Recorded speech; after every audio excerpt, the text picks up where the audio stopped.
The title was supposed to be America Shits Itself, but HBO was not going for that one. Going to different conventions, conspiracy rallies, music festivals. Then in 2020, shit got super serious. Protests. Police brutality, that shit is real. It's revolution time. Pandemics. Remember that? Freedom! The whole filming process was about 2.5 months, then maybe like 6 months editing at the Absolutely office.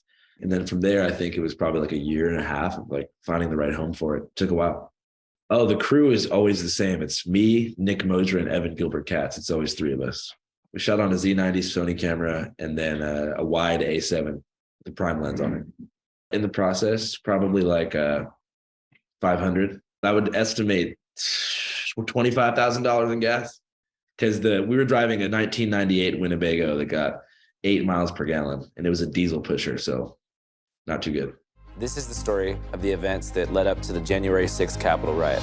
We are the storm! As I saw them unfold. Is it strange to think that you were involved in such a huge point in kind of our modern history? Yeah, well, if you think about 2020, I don't mention this too much in the movie, but if Trump were to have won the 2020 election, there would have been massive uprisings and protests and riots in mostly every major city in the US. It just would have happened, given the political climate at that time.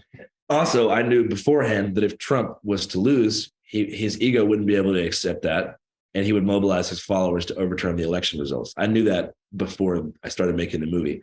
So the movie would have gone 2 different ways, depending on who won. That was the interesting thing about the movie. This movie could have been about, the Trump uprisings, but it wasn't. It ended up being about the Capitol riot. When did the idea to make it into a longer story come into play? Well, I think that I always wanted to keep this particular piece like a one-of-one, like a longer documentary feature, because Channel 5 is completely independent and it's crowdfunded via Patreon. So I want to keep that going as like our business model and stay independent, no masters. But as far as like this opportunity to work with HBO and A24 and Tim and Eric and Jonah Hill is amazing.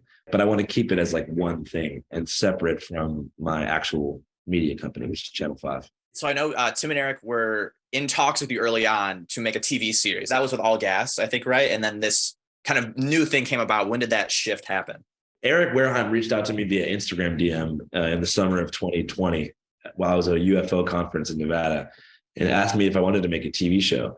And then Jonah Hill hopped on board, and we actually pitched the TV show to like 15 different networks, and every single network rejected our show. At the last minute, A24 came in, gave us the opportunity to make a movie on $1 million budget. We did that, and then HBO bought it about 3 months ago. And as soon as HBO bought it, things just kind of kicked into high gear.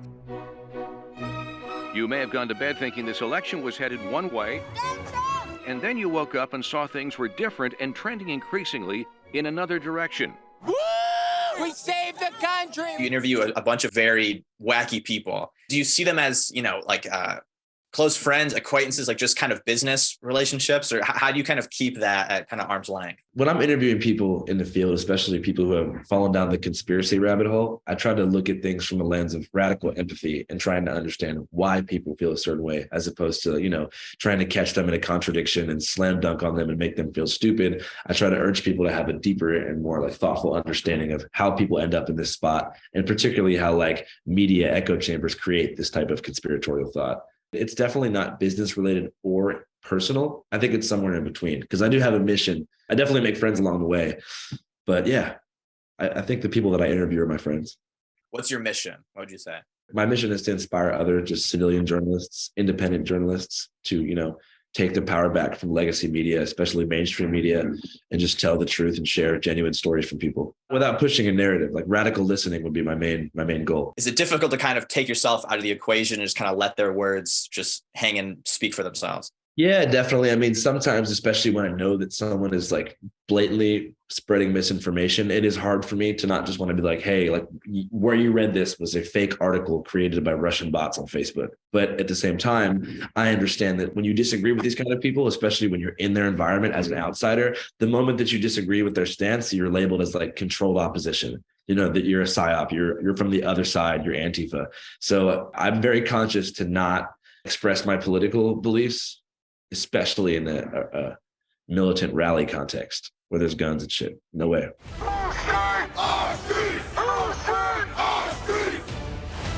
Trump! No KKK! No fascist USA! You get to talk to a lot of members of Antifa. When you're just on the street, they are, have their faces covered. How hard is it to get them to agree to do an interview? I would say like anti-fascist protesters in Black Bloc are probably the hardest people to get an interview with on the face of the earth.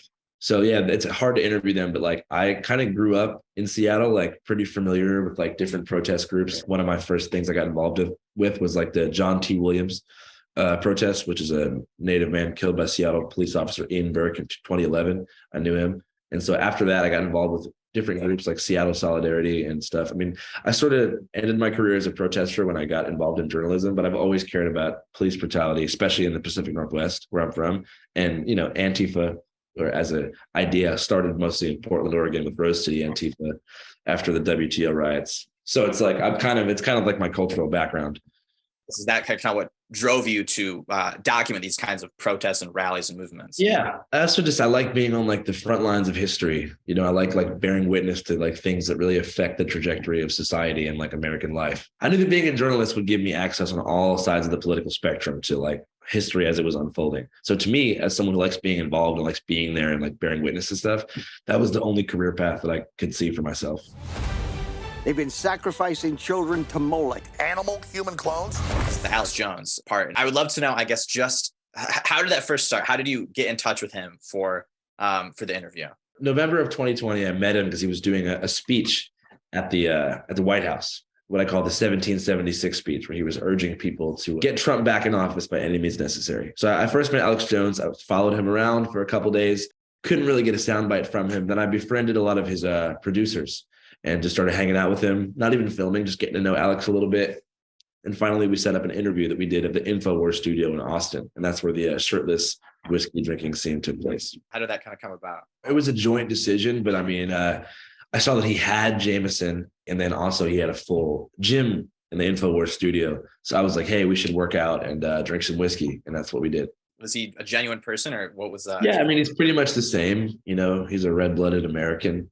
He told me that all real Americans die before 65, which I found interesting. Alex Jones is always on. He's never off. They made it seem like our votes counted, but our votes wasn't worth a lit fart in a wool mitten. It was the Spencer family, I believe. How did you really kind of ingratiate yourself with this family? I met them at a protest in front of the Georgia governor's house, and I saw the kid, pretty much by himself carrying a megaphone. And he said, Biden's a child molester, just like Hillary Clinton and Obama, who made the virus. And I had never heard any kid that young say stuff like that before. And so I'm kind of looking around and I see his dad put, his hand on the kid's shoulder and he says, hey, tell him Q sent me. The kid goes, Q sent me. And I was like, this is something interesting. So I got the dad's information, just went over there and hung out. I mean, I think that they could sense that, I'm a caring person. I want to tell their story fairly. They knew in a way too, they wouldn't always be in that spot. The Q family might not be the Q family now because they, like so many other people, were sucked up in the wormhole of it all. And even after January 6th, you can see the Q family, not to spoil it, but kind of goes back on the mythology of the storm that they used to subscribe to so dramatically. Does it ever just shake your faith in humanity? Does it ever really just kind of shock you? Yeah, but more in terms of humanity's informational literacy. You know what I mean by that? I get concerned about people's ability to distinguish between true and false information, because some of the stuff they're consuming looks like it was made by a 14-year-old on Photoshop, and they're taking it like it's like an official press release from the White House. And that definitely disturbed me a bit. We were pitted against each other by organizations and individuals who do not care about us and are enriched from our division. You are the tip of the spear! You ever feel like you've gone too far down the rabbit hole, man? A little bit more of an intense interview was with Dave, which Inglorious Patriot. I mean, that was a crazy shot because he had a gun on his waist while we were interviewing him and he was getting pissed off. So I was definitely a little bit fearful for my life at that particular interview at the Culvers in North Carolina on the side of the highway. I just got to a point with the movie where I was like, listen, man, I got to show that some of these people were just projecting. And the fact that Dave was a convicted pedophile and makes videos exposing deep state cabals of pedophiles, just a fascinating thing to me. It's like, predator hunters on YouTube who run these rings to catch pedophiles. Some of those people got to be pedophiles trying to look super non-pedophile like. classic projection. But that was the hardest scene I've ever filmed in my life. How do you foresee, the 2024 election going? I don't know, but I mean, I think the culture war that's being propagated by mainstream media is back in full swing. So I'm sure that they're going to ramp people up for another civil domestic conflict. Are you kind of looking at that? Like, I better like block out my schedule, like November. Oh, yeah, for sure. For 2024, the winter of 2024, I'm going to be on the front lines for sure.